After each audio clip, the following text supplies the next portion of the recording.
Hello. I guess I could do a check-in for the final.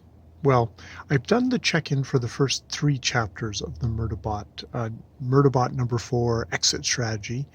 But I've finished the novel, and I think I'll novella, so I think I'll just do a quick review of it, where you know, Murderbot gets back with Dr. Mensah and the gang that he met in the first novel. This is, I guess, to give myself context here, because I should try and do this like a real review. Murderbot is a sec unit who we learned in the first novel of All Systems Red had hacked his control unit. Its control unit, not his, not hers, but its control unit, because it is a part mechanical, part human flesh, cloned human flesh thing owned by a corporation, by a corporation, and is deployed for customers. Basically sought bold. Its contract is bought by customers, and it does security work. But it is, strictly an object. In the popular media, they're seen as kind of very scary Frankensteinian things, and oftentimes it's the popular media impression of it is as a rogue killing machine that murders people. So they're kept off of. They're usually kept for only doing kind of protection stuff, like off planet, in kind of harsh conditions and stuff like that. They're not used like with general populace. Indeed, when they get shipped through major hubs, they're shipped as cargo, and aren't, as such, don't get really activated or anything during that. So it has hacked its control unit, though, and is, as All System Red's open, is just sort of keeping itself. It's working for these humans that they're actually an odd kind of group, because they're not a part of the corporate sector. They're actually come from a planetary group that's independent from all the giant corporations who control the rest of the universe. And It spends most of its time watching soap operas. Sanctuary Moon is its favorite show, and it calls itself Murderbot because it believes that in its past it did go rogue and killed a whole bunch of people. At least that's what it thinks has happened, and because of that, it hacked its control module, because it doesn't want that to happen again, and it figures it's the only one most competent to do it. Murderbot very much comes across as a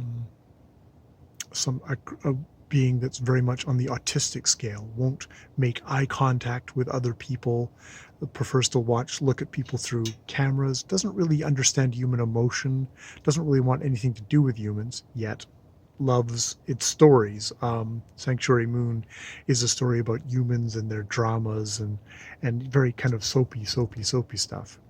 So in the first book, it saves its humans, primarily Dr. Mensah being the one, from getting killed by one of these corporations who's trying to kill them to cover up the fact that they are scrounging around and getting alien artifacts.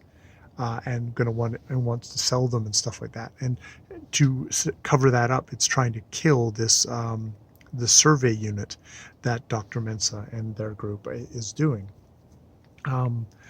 So it saves them. It reveals that it is indeed actually a rogue sec unit, and that it calls itself Murderbot. And we go through several stories. I think it might be the final of this series of novellas. It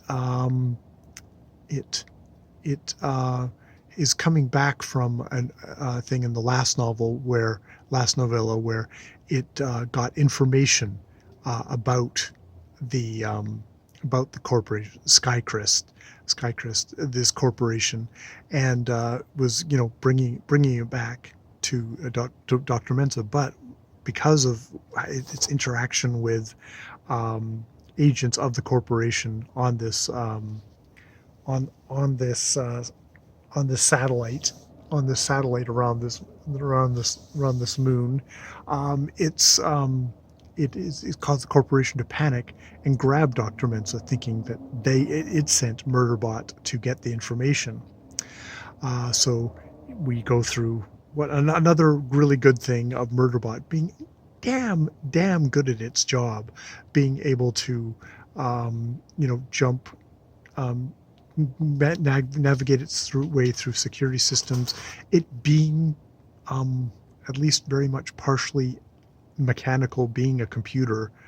uh, it's able to kind of communicate with all the other security systems, and kind of fool them or talk to them or just cajole kind of computer systems and say, like, if you're outside a space station and you just ask politely to the security system to let you in, it'll let you in because it's not expecting someone to be floating out there asking asking to be let in to be a security risk. So cool stuff like that. Um, and there's the big thing in this book is like Murderbot doesn't want anything to do with humans, but it wants to protect its humans, and Dr. Mensa especially. And it's like they care about it, and it really cares about them. And there's a part of it that's just like, I don't want to be a pet. It left in the very first novella. It just abruptly left them because they were talking about, oh, we'll take you back to our home planet system, where no, you're not a full person, but we'll own you. We'll have conservatorship over you. And it was just like, yeah, you want me to be your pet? Fuck you, and took off. And was like going off, and only when it heard on the news feeds that Dr. Mensa was in trouble, that it start doing stuff to help them. Actually, at first it went off to investigate its why it had gone rogue in the first place, what it had done to murder a whole bunch of people. Which, spoiler alert, it didn't. This was just more corporate malfeasance, and was used as a cover up of the rogue sec unit yet again. So in this book, it's a big damn hero. Murderbot is a big freaking damn hero, but is also is a creature who is kind of still coming to terms with it having emotions, or it wanting to be with human beings, but not really wanting to be with human beings, but most of all wanting to be useful and to have options. And I think that's the big thing at the end of this is like, I think Murderbot is still going to be Murderbot, but it's going to find where its particular set of talents is going to fit in this universe, where it can be an autonomous human being and be respected for that. There is something about this book that is really great, just in the idea of you can think differently, you can be differently from what maybe is baseline human being. And that's still valid, and it's extremely valuable. It's like Murderbot saves the asses of all the human beings that it comes in contact with. And also has all these wonderful relationships with creatures like Robbie, a very kind of puppyish little just straight robot in one of the books that loves its humans, and the humans love it. And it's like, oh, that's interesting. And a relationship with Art, which is a large astrological spaceship, which has got like vast computing powers, and they have a relationship, and it kind of they have just a great thing. So I've really enjoyed this novella series. There's part of me that sort of still wishes, I mean, we do get sort of a resolution with this kind of evil, faceless corporation. It's interesting that Martha Wells makes a point of, we never get to see a actual face of this corporation. There's no evil Machiavellian dude at the top of the corporation or stuff like that. It's just it's a system.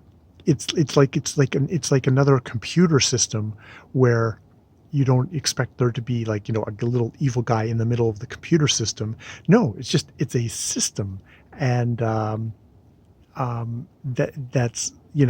really wants to consume and eat the human beings in the thing and crush them to for its goal.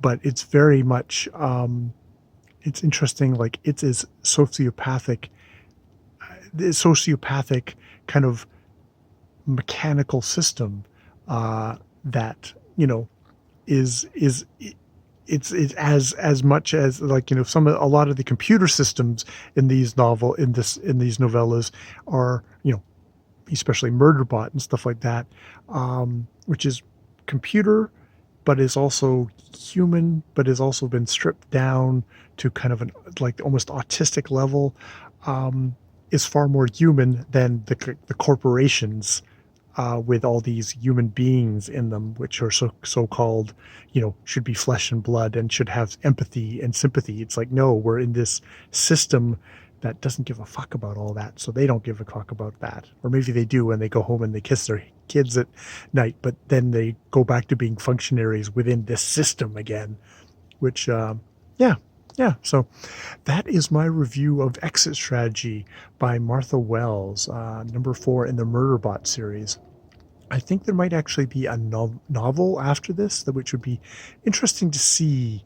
I have to say that I think the first of the Murderbot Diaries novellas was like, that really stood on its own, and that could have been just one thing.